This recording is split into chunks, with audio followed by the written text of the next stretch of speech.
कि किसी गाजी मियां की दरगाह पर जाकर के चादर नहीं चढ़ाना है। देश ने लंबे आंदोलन के बाद इन मुगलों से, इन अंग्रेजों से, कई बार जब हम नारा लगाते ना कि भारत माता की जय, क्यों लगाते भारत माता की जय? कौन है भारत माता? वास्तविकता में महाराजा सुहेलदेव थे ही नहीं। और क्यों कहते हैं? कौन है ये कहने वाले? वो लोग जिनके मन में सपने में आज भी महाराजा सुहेलदेव आते हैं और उनको डर लगता है उनके उस रौद्र रूप से कि जिसने सालार मसूद को टुकड़े टुकड़े कर दिया था। जो डरते हैं वो कहते हैं कि वो थे ही नहीं। कि सब पढ़ेंगे तो बढ़ेंगे, तो सब मिलकर के पढ़िए, महाराजा सुहेलदेव को पढ़िए। ये तो पता चला था कि अभी थकल नहीं है, राव लोगों में अभी ऊर्जा बचल रहा। अब ये बताइए कि 11 बजे से बैठल है, 10 बजे से अब जाके घरे खाना खाएका बनावे कोई। एले देखा था नहीं कि महिलाओं की संख्या कुछ ज्यादा कम हुई, लेकिन पूरे भरोसे के साथ कह सकता हूं जिस कार्यक्रम में इतनी बड़ी संख्या में महिलाएं हैं, उस समाज के पिछड़े रहने का कोई कारण नहीं है।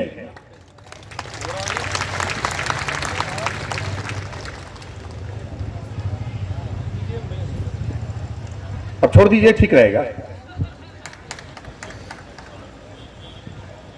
हम जानते नहीं आप लोग बहुत देर से बैठा रहेंगे।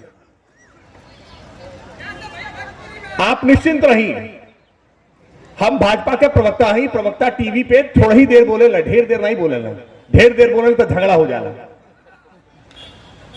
तब थोड़ा ही देर बोला, लेकिन जितना बोला वो उम्मीद करब उतना आप लोग सुनल जाइए। सुनो ना, सब लोग सुनेंगे ना?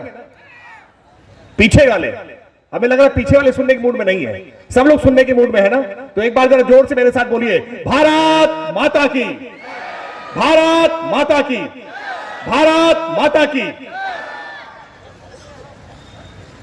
बहुत सारे वक्ताओं ने बहुत सारी बातें आप लोगों के बीच में रखी हैं। इस मंच पर सांसद रहे आदरणीय बब्बन राजभर जी, विधायक रहे और जिनका बहुत ओजस्वी भाषण हम लोग के बीच में हुआ श्री कालीचरण राजभर जी, श्री विद्यासागर उपाध्याय जी। बहुत शानदार उन्होंने इतिहास के कई सारे पन्नों को खोलकर सबके बीच में रखा। और मैं जानता हूं कि सूरज भी आपके प्रतिकूल है इस समय, और सूर्य से आंखें मिलाने का साहस किसी में नहीं होता। आप सब इस समय बहादुर योद्धा सूर्य से सीधे आंखें मिलाने का काम कर रहे हैं और उसके बाद यहां रुके हुए हैं। इस पूरे कार्यक्रम के लिए इतना सुंदर स्वरूप जिसने सजाया है, मुझे कल्पना नहीं थी। जयंती का कार्यक्रम है, महाराजा सुहेलदेव का जन्म हुआ बहराइच में, 400 किलोमीटर दूर। 1016 वर्ष के बाद भी उनकी जयंती मनाने के लिए जनपद मऊ में इतनी बड़ी संख्या में लोग इकट्ठा होंगे और इतने लंबे समय तक बैठेंगे, इतने धैर्य से सुनेंगे, ये मुझे उम्मीद नहीं थी। लेकिन आप सब ने यह साबित करके दिखाया है कि आप सब महाराजा सुहेलदेव के वंशज हैं। मौका मिलेगा तो डट जाएंगे।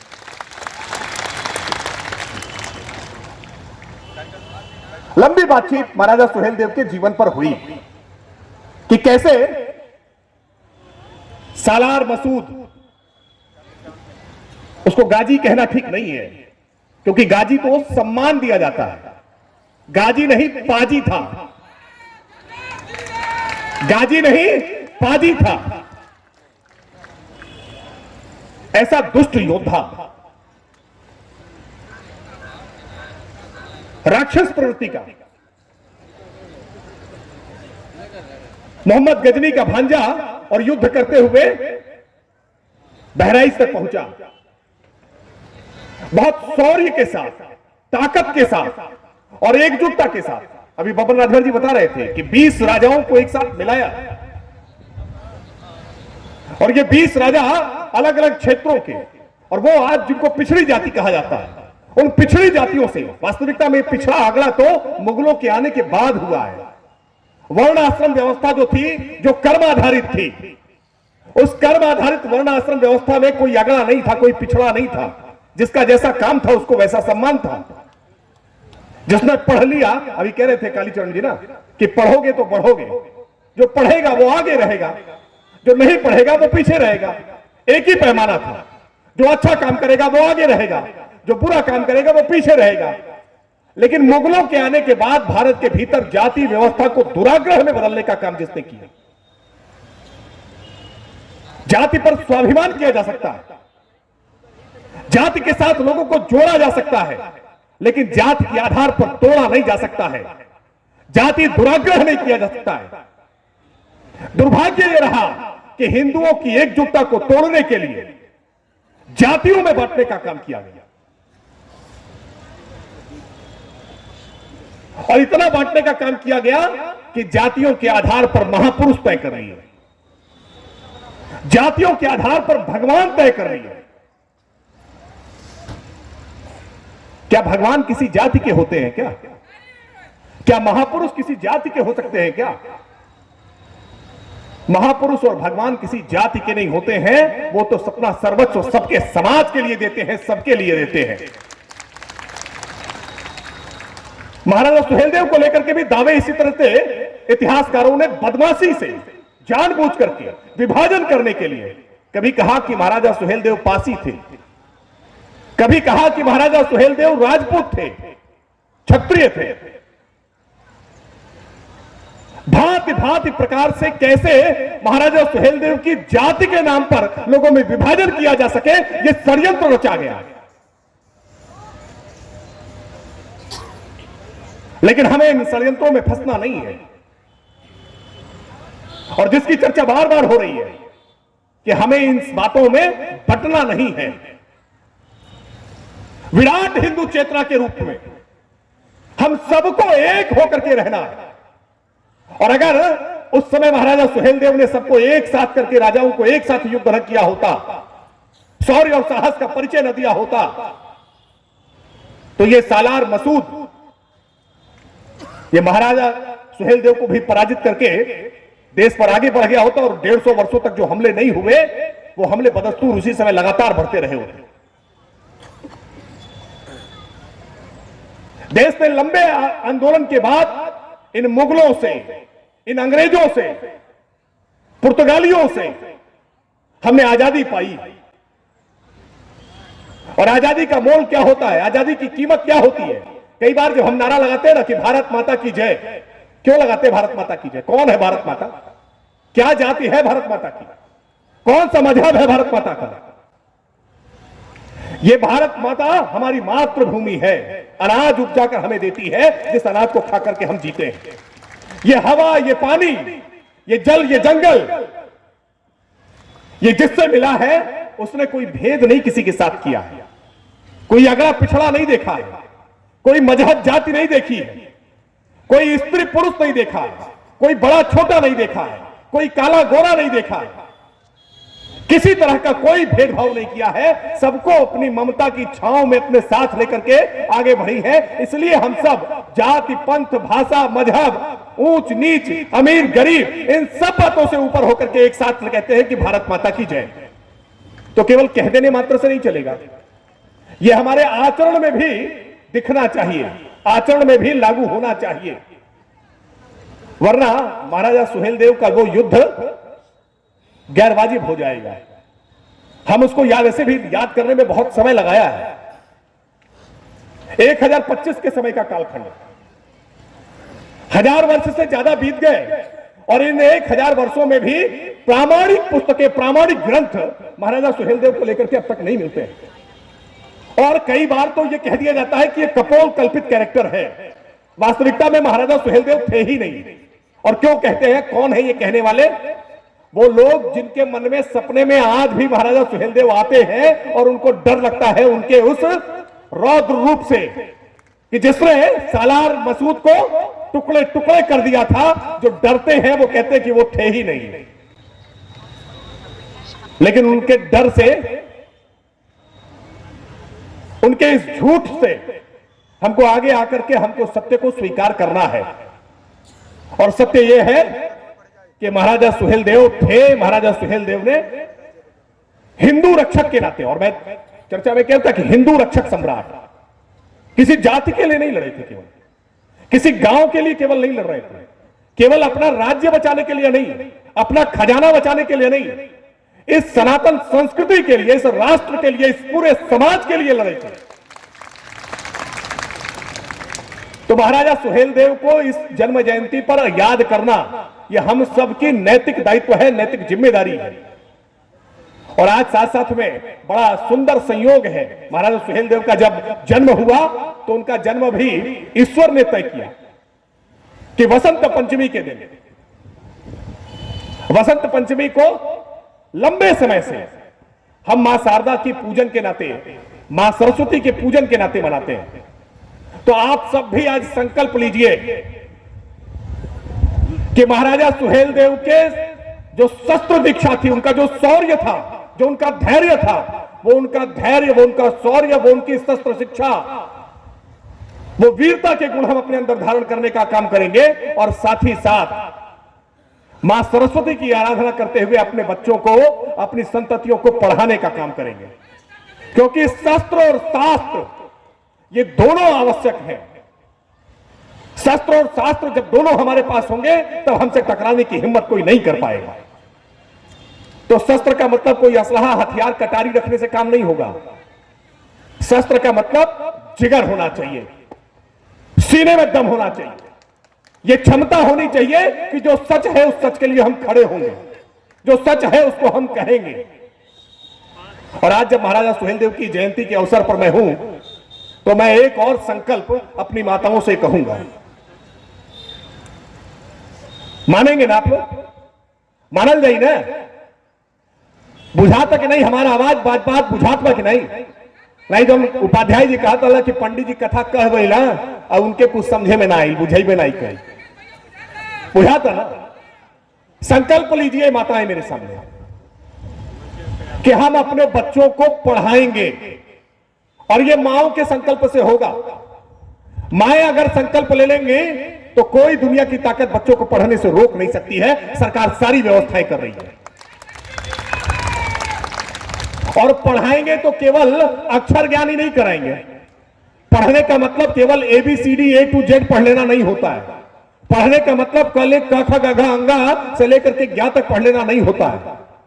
पढ़ने का मतलब होगा कि हम अपने परिवेश को समझेंगे, हम इतिहास को जानेंगे, हम भूगोल को जानेंगे, हम अपने संस्कारों को जानेंगे, हम अपनी संस्कृति को जानेंगे, हम समाज में रहने के आचार विचार नियमों को जानेंगे, हम देश के संविधान और कानूनों को जानेंगे। और जब हम ये जानेंगे तो गलती होने की संभावना नहीं होगी। जब हम ये जानेंगे तो हम जान लेंगे कि शराब पीना गलत बात होती है। जब पढ़ लेंगे तो जान जाएंगे। तो केवल किताब पढ़ेंगे तो नहीं जानेंगे।